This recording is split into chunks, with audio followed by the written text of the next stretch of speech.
What's up, guys? Thank you for tuning in for a new video. So today we are going to work on a GE top load washer. I believe what we're going to replace is the belt, the pulley, and the actuator itself. Now, the reason why these things might be getting replaced is because one or two things. Customer stating that it is not rinsing out the clothes, or they're just saying things like, oh, it's not draining properly, my clothes are still soaking wet. That just means it's not rinsing properly. That is not really a drain issue. Anyways, so what we're gonna do is remove the cover at the bottom. I believe those are 3/8 screws. After you remove that, you'll basically see the whole shebang. Now, the reason sometimes these things wear out is because for some reason this transmission sometimes over time will leak a little bit of oil and it'll start to spew on top of these components. Now, what will happen is that the pulley itself, if you don't know what a pulley is, it's that black circle right there next to the other black circle. The pulley will get soaked in a bunch of oil. So in turn, it'll basically be soaking the belt. So if you are trying to turn something and it's very slippery, it won't be able to get traction the way that it should. So it won't be able to actually rinse whatever is inside your washer. So it's the same thing when you are driving and sometimes you want to floor it and then you start feeling your tires glide or just kind of run in place. This is the same concept. The motor is running and it is basically slipping with the pulley because it can't get any sort of traction. So what we have to do is just replace these parts. I mean, we could have, wiped it down, sanded it a little bit, but that's just going to take too much time. So might as well just get them a new thing, reassure that transmission is still okay, and then you're good to go. So right there, what you see me doing, sometimes that pulley gets stuck where it won't actually come out. So what you want to do is just kind of give it a few love taps where it'll just come out. Try not to tap it too much because it will break. And yeah, for the most part, this is a very, very simple job. I think I've already uploaded a similar video before. I think it was just for the belt and the speed sensor. Now, what you want to do is just, when you remove these screws, be sure that you put the same ones back in the position. I don't think they're all different, but sometimes for some reason the thread just does not want to go in. It just does not want to work with you. But either way, the best thing to do is just take your time. Be sure you put everything back where it was. You see how I'm carefully removing everything? That's because I don't want to fuck it up.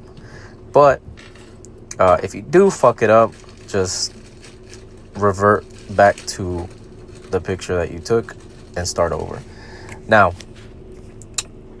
this is a very simple job. There is no way you guys should be able to mess this up. It is impossible. Almost impossible. Just take your time. It is not that hard. You can do it. Trust me. So when you start working backwards, meaning you're just putting back everything in reverse, just take your time.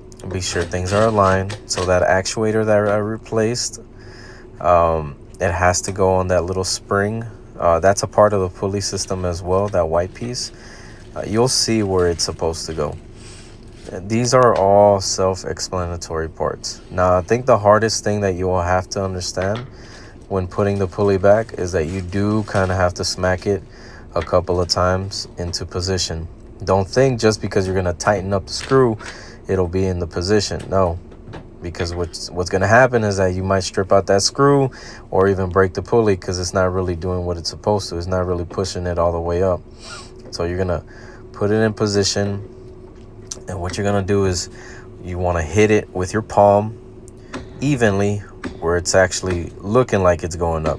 Now, if for some reason you feel like it's not moving, just try to see if it's bumping into something on the other side. Like right there, it just didn't really feel like it was moving. So I was like, okay, let me align it again and just start pushing it upwards. Same thing, you can kind of use a tool just to kind of tap it into position, but the best thing sometimes to do is to hit it with your palm. I know it might hurt, but you'll be fine. You will not break your hand. So just kind of hit it evenly, where if you do see that it is going up, then okay, kind of stop right there, put in your screw. If you see maybe about 3, 4, 5 lines of the thread, then you're going in the right direction. You can kind of already start putting the screw. So right there, it felt like it wasn't even moving, so that's why I started pushing that thing up. And after I did, it started going more up. So, you know, we're going in the right direction. Just put your screws back on. And I think these are all like 14 millimeters. That's the size that I use. And remember, don't tighten it up crazy hard, because it will strip and you will end up in a bad place. So right there, you see the belt. Just kind of pull it around and start twisting, and then pull the other side into position. Sometimes your thumbs will kind of give out at the end, but just kind of push through and it should just slip on. And kind of move it back and forth so you know that it's not going to fall off, because if it's like halfway off when you put it on, trust me, when that thing starts to roll, it is going to snap off and it might even break. So we are done here for the moment. Okay, we got the belt, the pulley, the actuator. So yeah, everything is good to go. So now it's time to pick it up and we will go to the top. You'll see a moment where I kind of just disappear for a few seconds. I had to clean out the dispenser cartridge for this, because what some people don't know, this happens to all washers. If you have a washer that has a dispenser and some cartridges in it, and you're noticing that is not actually going into the washer, like you just never see that thing start to dissipate or get low, it's because it has detergent or any sort of soap residue. It ends up hardening, and it kind of creates a barrier where it's not allowing it to seep through. It might be going in still, but not as much as it needs to. So what you got to do is just kind of take it apart and just give it a good clean out. You'll see it right away. So the way that it works, washer is just the water valve opens up. Water is going to pour into the dispenser like with so much force, and then it's going to pull back, and it's going to pull the detergent into the washer or push it into it. It's almost like, you know, when you're at the beach and the waves, you know, the waves come in, and then when they start pulling back, they take back whatever they're touching. It's somewhat like that. But that's just for future reference. And like I said, this happens to every washer. Front loaders, top loaders, it doesn't matter. So if you're noticing that, I would advise you just kind of clean out your dispenser. And for the most part, most dispensers are able to be pulled out, and you don't really need anything else. So, but anyways, guys, I just want to give thanks again. I really appreciate any sort of small viewership that you guys are giving me. But until we meet again, until you see another video again, thank you. Peace.